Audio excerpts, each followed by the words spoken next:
आणि आपल्याला सर्वांना माहिती आहे की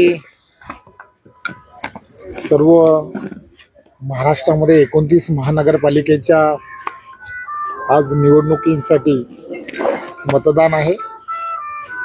आपल्याला सर्वांना याची कल्पना आहे की देशाचे पंतप्रधान नरेंद्र मोदीजी यांच्या नेतृत्वामध्ये आणि महाराष्ट्राचे लोकप्रिय असे मुख्यमंत्री देवेंद्रजी यांच्या नेतृत्वामध्ये या संपूर्ण महाराष्ट्रामधल्या निवडणुका यांचा प्रचार हा आम्ही सर्वांनी केला। आम्हाला पूर्ण खात्री आहे की 29 महानगरपालिकेमध्ये युतीचाच महापौर असेल, कारण जे युतीच्या माध्यमातून महायुतीच्या माध्यमातून जे काम गेल्या वर्षभरामध्ये देवेंद्रजींच्या नेतृत्वात झालं त्यामुळे यश हे महायुतीला नक्की मिळेल। सर, आपण जर बघितलं तर मोठ्या प्रमाणात कल्याण डोंबिवली बिनविरोध निवडणुका ज्या झाल्या होत्या त्यामुळे जे मतदारांवर निर्णय होता, मात्र आता मतदान मोठ्या प्रमाणात मतदार खाली उतरले दिसते, याबद्दल काय सांगाल? हे मतदार डोंबिवलीमधील मतदार अत्यंत सुज्ञ असा मतदार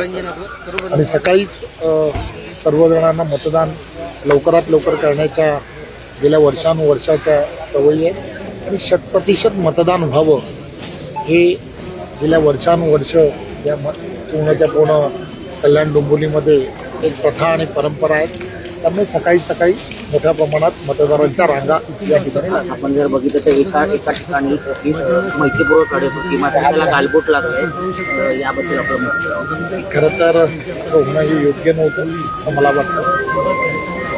येणाऱ्या काळामध्ये या सगळ्या गोष्टींवरती प्रशासनाच्या माध्यमातून अत्यंत गरजेचं